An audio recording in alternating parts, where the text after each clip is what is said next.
November, December is the time at BW Businessworld where we have our annual B School issue.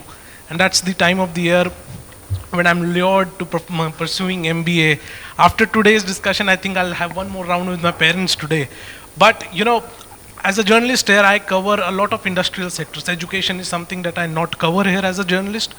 But whenever there's an event, I make sure that I get some panels, some industry, some discussion with these professors. Because at the end of the day, who we are, what we are is because of our institutions, be it schools, colleges, and based on what we had, the experience there, through these discussions, through these dialogues, we try to improve and build that better for our future generations. Now coming back to our topic, where we are discussing classroom to careers, right? I graduated a few years back from the Indian Institute of Mass Communication, New Delhi. And on the last day, we were having a photo in the campus ground with our course director. And that's, a 10, 11-month course. It's a short course, but given the alumni that that institute has given, it's in high demand always. So my course director said that जितना मैंने पढ़ा दिया वो ठीक है, जो नहीं पढ़ा पाई वो अपनी पहली नौकरी में जाकर सीख लेना. And that is what, when I went to the field, a lot of things were different. And I think this is same across industries for students, not just for the journalism profession, given the dynamism that the world's political landscape, economic landscape has. And panelists, in your first opening comments, I want to understand that how do you envision this journey of a student from a classroom to their careers, given this dynamism? Some students are able to adopt to the changes, most do not, at least in my understanding. Dr. Chaturvedi, if you would like to begin. As has been said by the keynote speaker during the address delivered by him, management education has its own distinctiveness, and it is required to change according to the fast changes taking place in the industry, business, society, and geopolitical global level. So I think this is very challenging task before B schools, that they have to understand first, then they have to train the faculty, they have to change the curriculum, and certain changes are also needed to modernize the curriculum and pedagogy simultaneously. So I would like to say that campus to career, this is a very relevant issue before the B schools as well as for the recruiters. Recruiters have been complaining in India and worldwide that they are getting students from top B schools, but they are not industry ready. And they need to be given training, exposure to contemporary practices of the industry and the challenges faced by the industry, and it takes a lot of time and money to be spent on their retraining. So when they have spent 2 years in the campus, why industry recruiters should spend further on them and they should not deliver from the day one? So industry is asking for the management graduates who are industry ready, who can create value, deliver value from the day one. And this is very challenging and difficult because there is a disconnect between the contemporary changes, structural changes happening in the business at global level and whatever is being taught in B schools in general. There can be some B schools in India who are occupying top positions in our management education. They might have introduced certain courses, curriculum. They might have thought about the skills and competencies which are required by the recruiter, but in general, we are lacking. I am speaking for the B schools community, for the country, that we have to be in sync with whatever is happening in the business and community and also in the society, that changes taking place are very fast. If you are lagging behind, you will not be able to groom business ready, industry ready graduates. And this requires lot of thinking on the part of the B school leaders, and they need to be aware about all the changes. Particularly, I would like to say during last 2-3 years, lot of changes have taken place, lot of new challenges have been come on the priority of B schools, that is global warming, geopolitical scenario, disruptive technology, economic inequality, polarization in the society. All these issues are disrupting or creating trouble for the business and society. So we need to incorporate these changes into curriculum. We have to train our faculty. Very rightly put, Dr. Chaturvedi. Professor Sai, your thoughts on how you envision this journey in this dynamic environment? So, I'm a marketing professor, so I will start off by defining it in terms of how we should be thinking about the different constituencies who are going out into the industry, right? There are different segments. So the first segment is, let's say, fresh bachelor degree people who are coming into the MBA program or equivalent and are doing a 2-year program. And then there is maybe people with 2 years experience who come into the system, but in my book, 0 to 2 years is essentially the same. And then there are people who are, let's say, 4, 5 years and more who are coming into the system. So the PGPX programs, some of the online PGDM that MDI does, for example, the NMP or the BM program that we call National Management Program, those are for the 4 and 6 year. PGPX at Ahmedabad, for example. So these are the ones which have people with experience.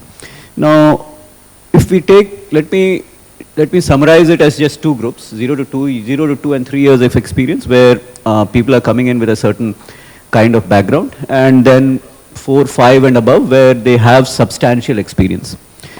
Now, what does industry ready mean for people who are 0 to 3 years of experience? They don't really understand how industry works. They don't have sufficient experience, either no experience or not sufficient experience. So how can I make them industry ready? I can make them industry ready in 2 ways. One is that I can give them some particular vocational tools. I train them in the use of chat GPT for particular industries so that they become kind of prompt engineers in a management sense, and they are able to do the work more efficiently as an analyst or as marketing manager, digital marketing manager. They're able to do work more efficiently.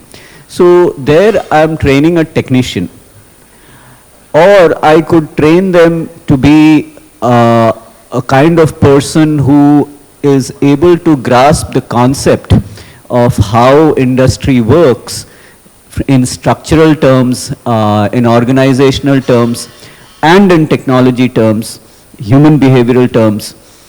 And when he goes into the organization, he is better prepared to understand how the organization works, even though he or she may not have the technical tools to hit the ground running. So I would actually argue to you that when industry says that, I don't have industry ready people who are freshers or 2 years of experience, I think if we listen to them completely, we will end up becoming vocational schools, and that's not the equivalent of ITIs for management. Now, if we want to be the equivalent of ITIs for management, why not? Maybe there is a place for that, and maybe some MBA schools should become ITIs for management. But if management schools are aspiring to provide managers above a certain caliber who can start out at a higher level, then some of the stuff that we are doing, not all of it, there is scope for change. Some of the stuff that we are doing would need to, is already relevant, and some things need to change for them to be industry ready. So that's about the freshers to 2 or 3 years. What can I change in the classroom or on the campus? In India, I think we can change the way we engage with the classroom. I think IIM Ahmedabad has already followed the flipped model for 50, 60 years, except that it was called case discussion earlier. Now it is called something else.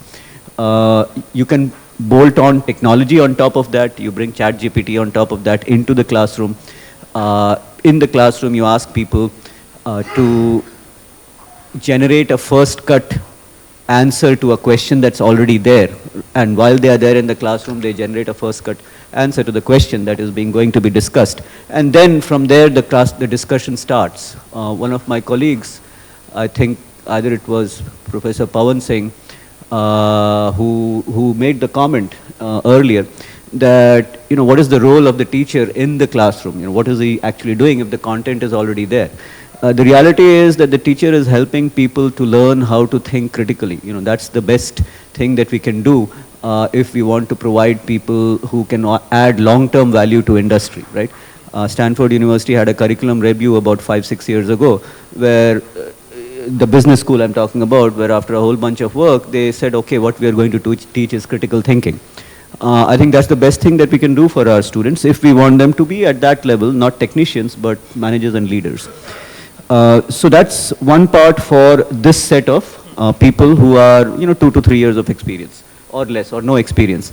The other guys who are sufficient experience to understand what is an organization at some level, either explicitly or implicitly, they understand how an organization works, and they already have developed some tools and skills. They have some technical skills that the organization finds useful. So what does industry ready for them mean? How can we add to their level of industry readiness? So again, if I take the PGPX program at IIM Ahmedabad or Bangalore or Calcutta, the NMP program at MDI Gurgaon, what is it that we are adding value to increase their industry readiness? For these guys who are already trained in particular skill sets, they understand one part of the organization. Increasingly what is happening is that people are getting specialized very early. And if you want them to grow up into leaders, they need to be able to appreciate other parts of the organization also. And so it's almost as if there is a T that they need to understand. So all the disciplinary areas of management they need to be able to understand. More importantly, they need to be able to make connections between the different areas for a problem that a particular company is facing. So for example, if I look at the largest excavator company in this country right now, it's a British company which produces all these machinery. So they have value addition from the beginning of the supply chain, upstream supply chain, downstream, and they have automated quite substantially, so a lot of it is online. My colleague from Shillong was talking about the fact that it's all digital, right? There is very little paper, so they have kind of digitized over a period of time. Now they're trying to assess how much is the value add, what is the increase of the efficiency that has taken place because of this automation or digitization of the entire supply chain. And the purpose of that is to be able to then figure out what more can be done to, given the business objectives that are there. Now that requires both abilities. You need to have that T. You need to understand that upstream, downstream, you are going to look at multiple disciplines, supply chain, sourcing, downstream distribution, marketing, production and operations management, quality management, all of those are there. So you need to be able to see that in its totality and integrate. And you need to understand the technology, so you need to have a depth in technology. This is the ERP process that I am deploying, and this is how I extract information from the technology, and this is how it has improved my business process so that the value add in that chain is better. Now, this is the kind of value add that we should be adding to people who are, 5 to 10 years of experience for the schools that have the program that we are looking at. And if we can do that, then we are adding to that industry ready part. One other dimension that I want to kind of, I don't know how many industry people are present here, I wish that there were a larger number, is that as educators, I think we need to be very clear that we are a distinct segment as compared to government and business. Business has its own agenda, government has its own, I think agenda is not the right word, has its own purpose, business has its own purpose, government has its own purpose, and the educational institutions have their own purpose. And it is up to us to kind of define what that purpose is so that when we send out people for careers into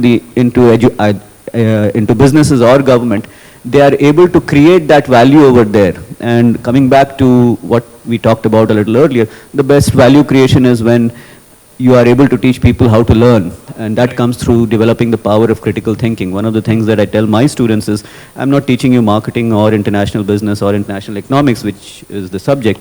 I'm actually teaching you how to think through a situation. So 10 years from now, you're not going to remember this particular idea because it's for now. But 10 years from now, you will still be able to walk into a situation, look at the data, look at information, and then understand what needs to be done and that was what will distinguish you from any other graduate of any other institution. Right. Thank you, Professor Sahay. Very comprehensively put and quite a focus on technology there. Dr. Patro, what would you like to add to what Professor Sahay said? How do you envision this journey when we're talking about industry readiness from classroom to the respective careers of students? In B schools, largely we've been following the US content. There is very little content of Europe in our Indian B schools. From the prescribed books to all the models, largely 90% of it is from America. Only, I would say in the domain of management, in the last 10 years, Indian faculty have started to spend more time on research. So there is some content being generated about India, the more case studies, some new business models. At least researchers are attempting to understand it, which was not the case. We will simply pick up models and rush them in the classes. So coming to the curriculum, I will have two components. One is the classroom, outside the classroom, or campus to career. In the classroom part, most of the courses, we have the traditional, if it is marketing from Kotler to Robbins and OB, the standard material, American stuff, which has become part of any top B school's curriculum. There we need to have a higher integration of services, digital and startup in terms of every course, whether it is a first course of OB or it is first course of marketing or first course of information systems.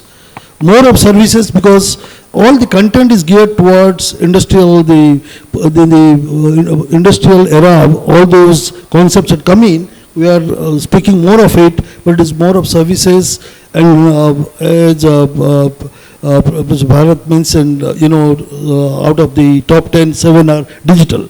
And in the Indian context, the digital takes greater space. All our youngsters, they are more keen to get into digital rather than conventional, which may not be the case in other parts, because digital has given them a huge fillip in their growth. Besides these three, the other contents were, the ethics and the sustainability part. Every course, it can't be done in one course. Being the oldest B school in the country, XLRI started in 1949. In the 1980s, we had a course on managerial ethics. We were one of the first to start sustainability course in 2005. We were the first B school to sign the Global Compact. Maybe being a private B school, the moment we see certain changes happening in the environment, we move little faster. So in each course, in fact, we have a debate, we have a course on managerial ethics and sustainability, but those are not enough. Given the current situation, the volatile markets, it's not the content, but how they would think in situations, and taking a decision. We are preparing them to be leaders, not to be analysts. And I entirely agree, echo your statement about are we there to be the ITIs of the management. Technique is something that would last for some time, but a way of thinking is something that as teachers we cultivate in the classrooms. So in other words, faculty have a greater role, the challenge is not to just share content, but the students see faculty as role models in how they negotiate between different challenges that are posed to them. Because the students come prepared with as we say, whatever is the topic for the session today, they'll go to ChatGPT and they'll have 7 questions. And one of them they would raise it, and it is our job to ensure that a proper discussion happens and we move to the next level. The second part is more of experiential learning, more number of projects, more of the rural immersion, or what we call we had a 3-day program for every student to go to the rural, and you'll be shocked to know 80-90% of them, for them it is the first experience. Right. And they come back and they are charged up, and many of them want to go. In fact, we have made arrangements for those who are interested to make the second visit. Right. I'll come back again. Definitely, Thank you. especially on the experiential part, we'll come back again. But Dr. Iyengar, currently, the crux of the discussion that we are seeing is, it's working, is gauging the industry readiness. Now, often the question is asked to educators how they can align their curriculum to meet the industry expectations, right? And later on in the day, we also have industry people coming on telling their expectations. But how does the industry also in turn collaborate to understand and to tell B schools as to how they can mold the students? How do you see that interface? Any model that you are following or anywhere from which you are inspired and that you want to implement, if you can share on that? Thank you for the wonderful question. The reason why I said, after I took over a director, last 2 years, we could able to train 2,000 plus industry professionals at mid-level and senior level. Out of 2,000, 1,400 people only bankers, chief and AGM level 3 to 7. And today if we talk about, it's only a perception. When Bhaskarji said alliances, we teach strategic alliance, we talk about customer value, customer lifetime value, customer acquisition value. I will tell you how I replicated in our business school with having 5 faculties. FMS has more faculty, better infrastructure than Bajaj. I run institute with 5 faculty with 3 floors. But how I could able to revenue generation few crores, 0 to few crores, without using my infrastructure, using their industry. I'll tell you how I had done that. When I see that just reinventing business model, again Bhaskarji mentioned, definitely my customer is a student. There is no second thought. We always focus on customer is a student. They pay money, we have to take care of student. There is no second thought or argument. But I also feel my customers are industry. Because what I feel, now I am seeing industry is a customer, I will say my MBA student as a product. So that what happened, I focus more on core product, I can able to extend it more on byproducts more. That will become, I'll tell you what it means that. We have 30 students, MHRD students. The course we started 2 years before. What I have done, hardly the course is 2 months we started, invited 20 CHROs. And I created a content called something like a research paper and seminar paper. Calling a one day, became a guest faculty, giving a placement brochure. Every B school does it. But what I do them, I engage them. How I engage them, I'll tell them, this research paper, seminar paper, you bring your industry practice, what is your problem? I can give 2 students, you can mentor them. I don't give summer project and final. Anyway, they get with the paid, they'll convert. But day 1 onwards, they are engaged in the entire process. That CHRO come with certain issues. Then we always give value creation to them. How we give value creation? Trust me, 1,200 people only from one nationalized bank. One bank we train 1,200 people, more than 30 batches of 50 each, every week, last 1 year, in their infrastructure, in there. But how I have done that? I have a 95% visiting faculties, one of the best alumni. And Bajaj surveys on that model, so I try to leverage their experiences. When I went to the company, I tell them, what is your problem? Can I able to address it? I don't want business, I don't want money. How can I able to engage you in that? What happening is my faculty goes to corporate and try to teaching that particular domain, become an expert. What is the outcome of it? Trust me, apart from additional income, articles, research paper, publication, patent, case studies. Faculty is also getting leverage. Apart from teaching to the student, when they see the corporate, they could able to bring that. As an institute, additional revenue. Over and above, my students are getting hands-on exposure, and these companies, trust me, we have done the training program is a one part. The discussions are moving such a way, we can get endowment fund. Alumni who are engaging that activity, and I don't have a multiple companies, but being advantage of financial capital, very good rich alumni, we can able to leverage that. And when I bring it to the classroom, trust me sir, we don't pay a high payment to the faculties, but still I have 100 faculties with me. You know why? I focus on value. I means, since traditional that institute is not volume, it's a value player. We created a value, try to position it in the market. Out of 1 lakh application, 120 students. And in fact, I restrict the company, don't come to the campus more. This year is a little bit different. But the value creation from day one onwards. Students know what they have to be there after 2 years. Right. And industry needs that. They said, can you able to give it to them? That is the value creation what we try to do. Right. So clearly the focus on value creation. Dr. Chaturvedi, if you would like to add something to that on the models that you are seeing. I have to make one of my observations that to prepare students which are ready for the industry from the day one, or those who can be lifelong learner by developing their skills and competencies even after graduating from a B school. Because the skills and competencies are changing very fastly, industry requirements are changing very fastly. Whatever is being taught in a B school will not help them to survive in the industry for long.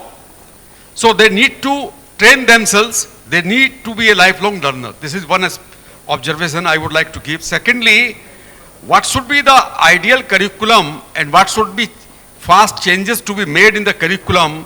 This is being done by B schools at individual level. But what about the role of the industry? Because the trained management graduates are serving the need of the industry. What industry is telling to the B schools or higher education institutions that what kind of skill sets they require, what kinds of leadership skills they require, what kind of technical computational skills they require, because there is no forum and there is no structured way. Whenever the companies are, suppose my B schools, more than 100 companies are coming, if we press them, they are giving their feedback about the preparedness of our students very casually. After completing the selection process, they hardly have time to stay in the campus. They do not want to give any feedback in writing. Just they speak orally and give some tidbits of their feedback.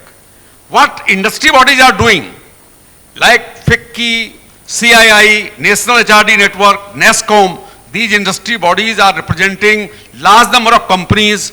They have never held discussion with these schools or higher education leaders that what kind of curriculum should be delivered by them so that the management graduates prepared by these schools, they are industry ready. So I would like to say that industry will not come to you to ask you what kind of curriculum is required by the recruiter. You have to go to the industry, and all B schools are doing in one or the other way. My B schools is doing for last 15 years. We have industry advisory body not only for all 4 programs which we are offering, but we are also having industry advisory body for all the areas. We have 8-9 areas, and we are holding the meetings not only in Delhi. We are going to different metro cities of the country to ask the questions which faculty have in their mind, that what should be taught and what kind of changes should be made in the curriculum continuously. So my big challenge is how to understand the exact or the changing need of the recruiter if they are not coming forward. Very rightly put, Dr. Chaturvedi. So Professor Sahay, clearly, a lack of what the inputs from the industry are. As Dr. Chaturvedi pointed out, what would you like to add on this thing? So I think Dr. Chaturvedi hit the nail on the head when he said that it is up to us to go out and talk to industry, and most business schools, including MDI Gurgaon, have some processes in place. So some of the rhetoric that we hear is exactly that, rhetoric, but there is some reality also that we need to be able to increase the level of engagement and make that feedback loop a little more powerful, a little more nuanced, so that it is able to do things faster in real time rather than take a longer time. So there are 2 things that I would share from our experience at MDI. So for example, there is for the national security, cyber security governance framework for the country. Now, there is a ongoing initiative where there is a couple of professors at MDI, IIT Kanpur, and the Ministry of Home Affairs that's actually working to create that national security, cyber security governance framework, and some of that is now feeding back into the courses at the MBA level, the PGDM level, and those students who will go through that will hopefully be a little bit more prepared on that, because that's clearly a very, very relevant area for all sorts of companies. You know, it doesn't matter whether you're a software company or a regular company. If there is a cyber breach, then your operations can be really severely affected. So those kind of collaborations between the faculty of management institutions and the government in this case can actually make graduates more industry ready and more government ready also, for that matter. Similarly, one could collaborate with companies where companies support different activities, including research, including curriculum development. So many institutions that are represented here have these centers of research that are happening on their campuses, where the model is that you not only help to support the research of PhD students, but you also do projects for industry. IIM Ahmedabad has it at MDI Gurgaon. Also, we are setting up a center, 2 centers, one in the area of behavioral science and neuroscience and applications in business, the other in the area of artificial intelligence and machine learning and its applications in business. So both of these are designed to engage with industry, to get industry feedback into the research process, and therefore the faculty knowledge development, and then the idea is that that will feed back into the classroom and so therefore impact careers. I think if we are able to scale that, then it will be of benefit to everyone, to the students, their careers, to the faculty, to the institutions. And the good news, I think, is that over the last 20 years or so, there has been a substantial increase in the level of engagement. Compared to 2004, when I came back into the country, by the late 2010s, 2017, 18, 19, the level of engagement was definitely increasing.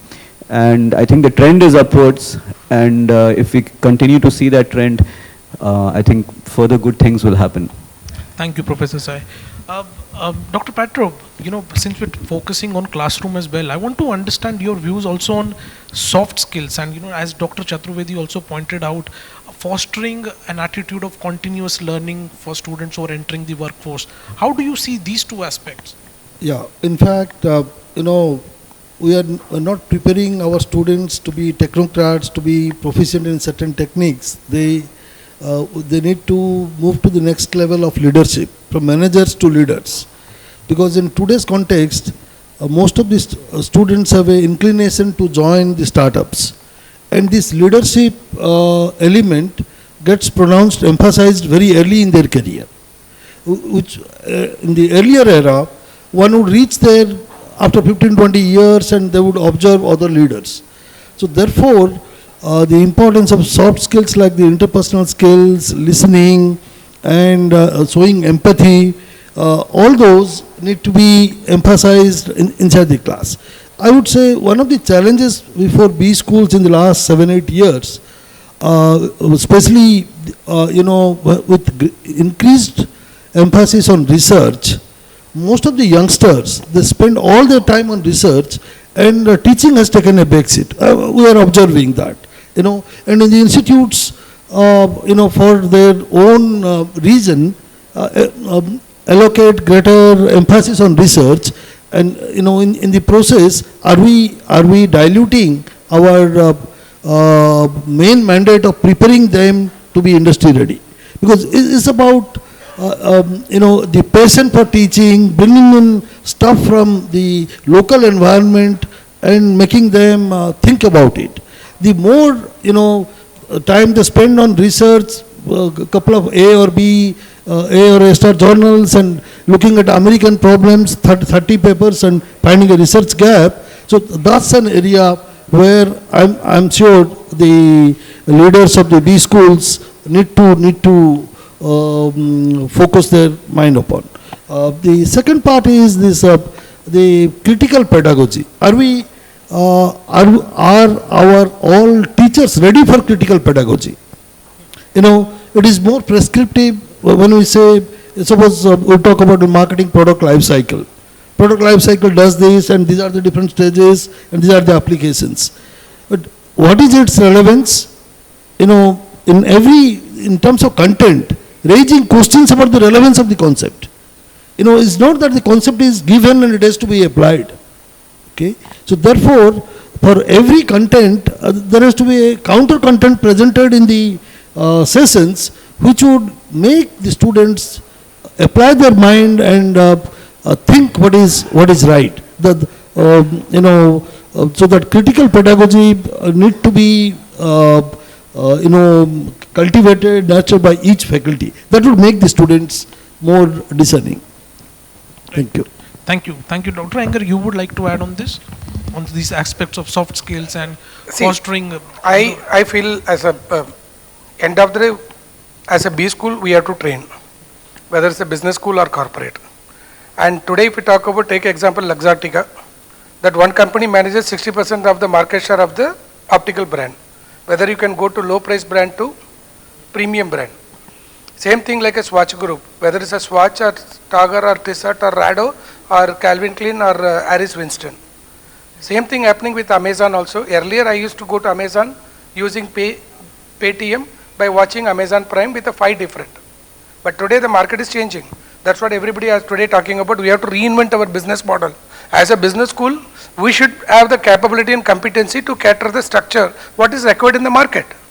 Whether it's online or offline, whether it's a hard skill or soft skill, which is required, that is what we have to do. We know how to balance our resources. Based on the requirement, we have to change.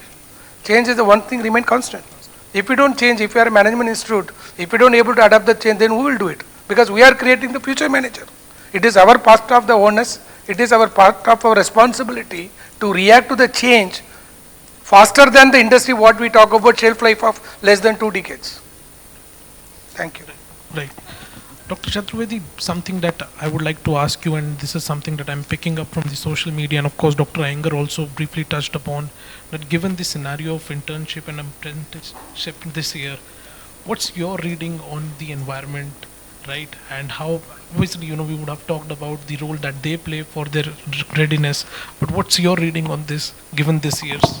Social media, as well as on the traditional print media, there are reports that the top institutions are facing some difficulty for providing summer internship with good stipends, and even in the final placement, the placements are not happening at a fast pace. There is some slow trends in the final placement also. I would like to say that B schools will have to adopt some out-of-box thinking about providing internship and final placement to the students. We are all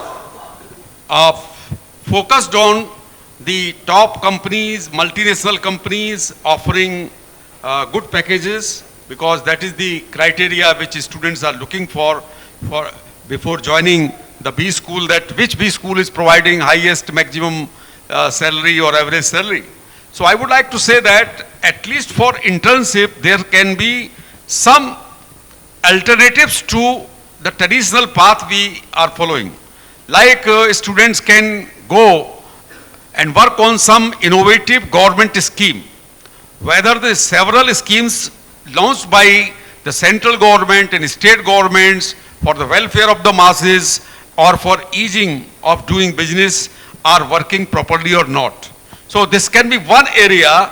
Secondly, it can be any project going to the countryside and looking into the entrepreneurial activities they are happening, like self-help groups, like farmers cooperative societies, like non-farm entrepreneurship.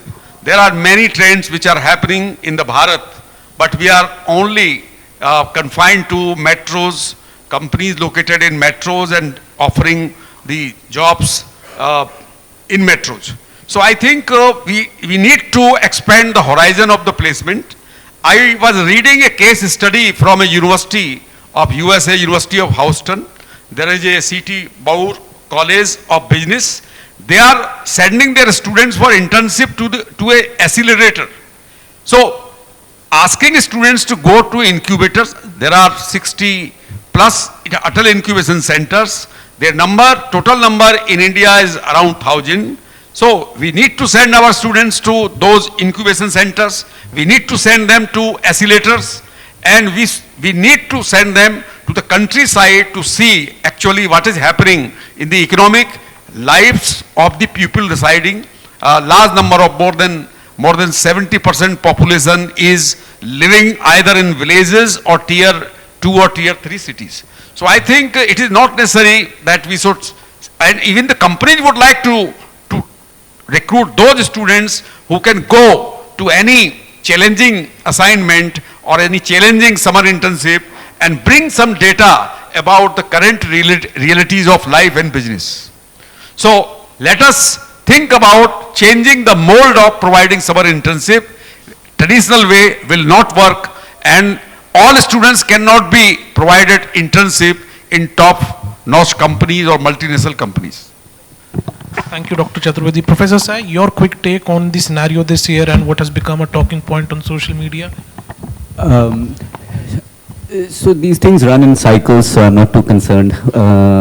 This year will be a slightly tougher year compared to other years, and things will move back. But I just want to pick up on a point that Dr. Chaturvedi just made, that can we change the structure a little bit so that people are more industry ready. So one model that some business schools have started following is that for a 2-year program, you actually do coursework only for the first year.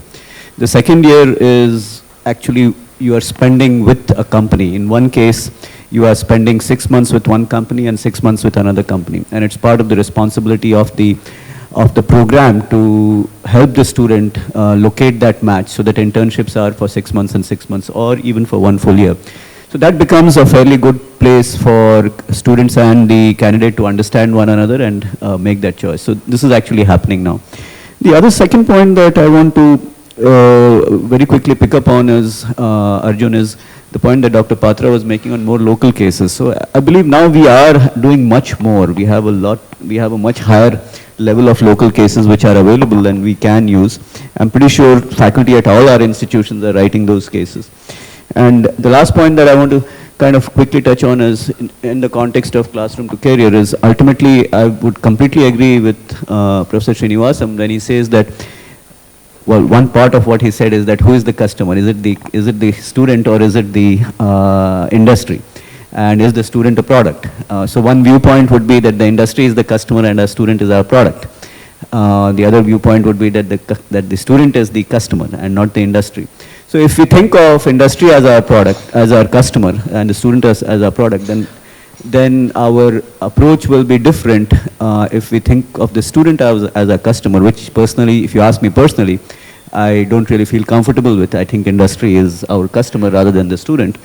And that is consistent with our ethos also. And education as a product, actually, you cannot provide the best product if the student just goes there and sits and says, okay, I'm opening my head, it's your responsibility to put stuff in there. That doesn't work. That's because education as a product doesn't work like that. So I think if we keep these in mind, we are flexible, we are nimble, we keep changing, we know who our customer is, and we are able to make those structural changes. We are going to be okay. The MBA degree in India is probably safe for another 10, 15 years for the top 20, 30 schools. Uske baad, and you can see the beginning of that already happening, you will have these much more specialized programs. MBA in data science or MBA in marketing or MBA in finance and so on. That's already happened in the US, by the way. Schools like Harvard and Stanford are having problems in getting applications for their full-time MBA programs. If Harvard and Stanford can have that problem, then the degree is having a problem. So that's where we are, in my opinion. Right. Dr. Patro, Dr. Iyengar, we have around 1 minute left. Your concluding comments very quickly on this. When we are trying to make our students ready for the industry, the new age industries, part of their requirement has to be addressed in certain specific courses. We can't have our conventional content and asking the students to do a project and adapt to the requirement of the industry. So therefore, the idea of what Professor Sahay mentioned, the AI, ML or the chat GPT, what we are saying, having a center and getting the input from the, in fact for AI, we are talking with the top farms of the world to set up their centers in our institute to see, to bridge that gap between the what they are thinking and the current focus of our teaching. There is always a tussle that I see. Many a times faculty would say these are the core things that students need to learn, and if we spend little more on adaptation, it is a dilution. But there has to be a finer balance between what is required and how do we keep the core fundamentals delivered to the students while they think of applying it to certain industries. Thank you. Right. Thank you, Dr. Patro. Dr. Iyengar, very quickly, your concluding comments. Concluding, market is big. Everybody has the market for their own, whether it's a Mini Cooper or Wagoner. Everybody will survive. 140 crore population. 10 years, he has said 10 years.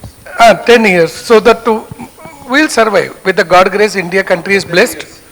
After 10 years, I feel one more great opportunity because of NEP, I'm getting sensitization. Because integrated course, BBA will get, graduate course will sell more. Maybe that executive MBA will become a game changer in the long run. Ladies and gentlemen, can we please have a big round of applause for all our panelists? Thank you so much for joining.